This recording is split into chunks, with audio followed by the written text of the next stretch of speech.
Oh, great, as a fan. So this is my first time wearing a skirt on stage, so what good timing for me. I'm just gonna... Do you want me to move in?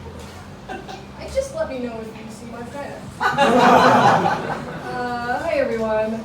I've been in the Netherlands for about 2 years, and I decided when I moved here that I was going to do a really cool new thing, just for myself, where I was only going to have sex with people who were nice to me. And then, for like the first 4 months that I was here, no takers. And that's fine. It's fine. It's not that never having sex is a bad thing. It's just that if that's not what you're going for, it can get a little bleak, you know? And so after 4 months, I was like, you know what, fuck it, I'll get rid of the rule. I'll have sex with all these Dutch people who have been honest with me, like, I'll be fine. So I got rid of the rule, and didn't make a difference. Turns out Dutch people just not that into me. And, you know, I get it. I'm American. I'm kind of whiny. I'm not tall enough to be Dutch, but I'm not short enough to be interesting here. So that checks out. And truthfully, like, my experiences dating haven't been amazing. Like, I've dated both men and women. I've dated mostly women. And there's always an interesting thing when, like, people find out that you date women, where they're like, oh, when did you know? You know, when did you know? And I wish I had, like, a really cool, fun story for how I figured it out. What actually happened is I was 8, and I saw a girl at my dance studio, and I was like, wow, I like looking at her. Guess we'll never know what that means. And then I didn't do anything for 8 years. And then when I was 16, I saw a girl at my bus stop who was beautiful. And I was like, oh.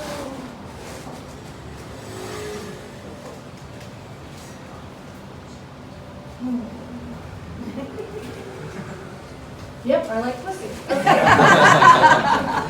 Great, glad we got that cleared up. Another weird thing that people ask is, like, how did you come out? And again, I wish I had a cool story.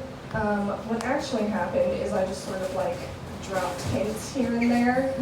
Some of them went really well, some of them did not go well. Like, a positive experience was my mom was like, do you like anyone in your grade? And I was like, oh, there's like a couple of cute boys, and there's like one cute girl. And she was like, oh, nice.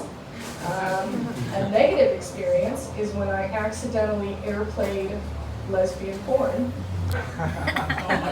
onto my family's TV while my mother and sister watched The Crown. And let me tell you, they were not chill about it. They were so not cool. They came like running up to my door and they were like, what's going on in there? And it's like, first of all, what is this? Okay, I think we all know. But I wasn't confident enough to play it off, so I was just like, I was watching Orange is the New Black.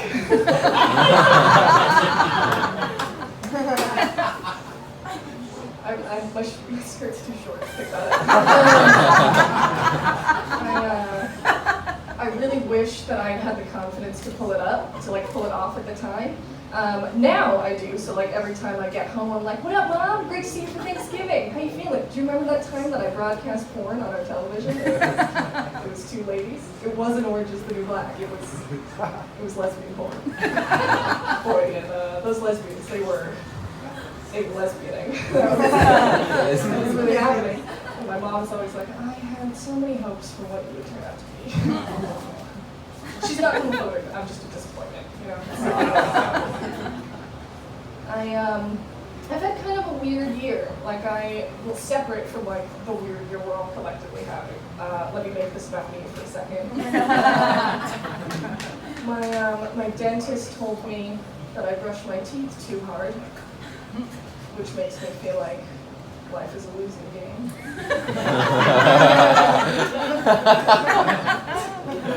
I also made the great decision in December. I went off my antidepressants, and I had been on them for 5 years. And I was like, what could 2020 possibly bring at me? I've got this under control. It's gone fine. I'm fine. Everybody dies. One thing that I thought was pretty funny was how different it was dealing with like my American psychiatrist versus my Dutch doctor.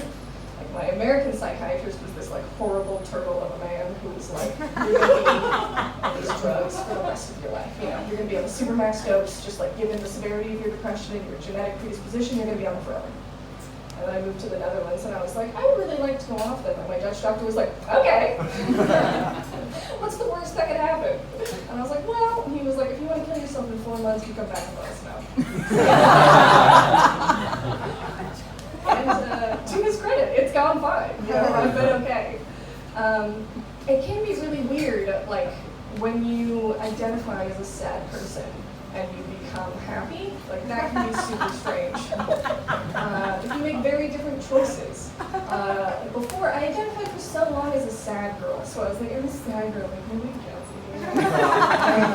And so all the people I dated were like sad boys and girls, and so all my relationships were like, what if we got high and listened to sad Drake? You know? We just cried and treated each other terribly. And now I'm in the best relationship of my life. He's fantastic. And he's known me since I was depressed. It's not like new and like fun. He's like known me through all of it. But I have to say I think I've really figured it out, which is that he's 10 years older than me, and he used to be sad. And that's perfect. And he like gets where I'm coming from, but he's not also in crisis, you know? So he'd be like, I'm sorry, you know, do your laundry and shower, you know, I get where you're coming from. And now I'm like, I wasted so much time dating men who were like, only Tame Impala and sex without a condom can heal me, you know?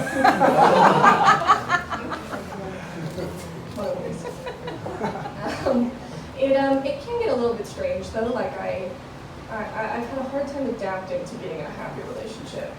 I feel like I'm losing myself a little bit, my identity. Because, like, especially like working as like being a sad girl out in the world, I'm a comedian, I'm a female bartender. I spend a lot of my time like needing to be tough.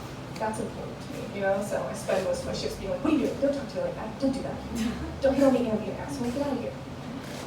But at home, my boyfriend calls me Muffin. He refers to our bed as the muffin tray. Because that's where little muffins sleep. And so it's super jarring to get home from a shift of yelling at people and be like, fuck you, and I get in and I close the door and I take my leather jacket off. It's like, is that a little muffin? And they're like, it's me, a muffin! Anytime I'm out of bed during the night, he's like, what's that muffin doing out of her tray? And I was like, I'm a muffin and I have to go back to my tray. How many kisses does a muffin need? Is it 1,000? I don't know.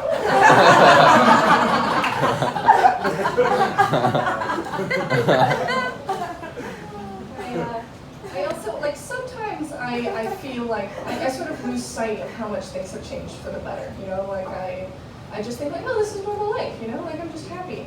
And then sometimes I remember that, like, in my past, I dated a guy for a year who would slap me during sex without asking for permission. And I was like, this is fine, you know. And he wouldn't let me paint my nails any color other than black because it didn't match our aesthetic. And then I remember that now, my boyfriend and I have a specific song that we sing for when I put on my pajamas. It's called Snuggly Clothes. It's a fucking banger. It's so good. I'm not gonna sing it. Just kidding, of course I am. Okay. 1, 2, 3, 4. Snuggly clothes, snuggly clothes. You are wearing your snuggly clothes. They're really snuggly, and they are clothes. That's why we call them snuggly clothes.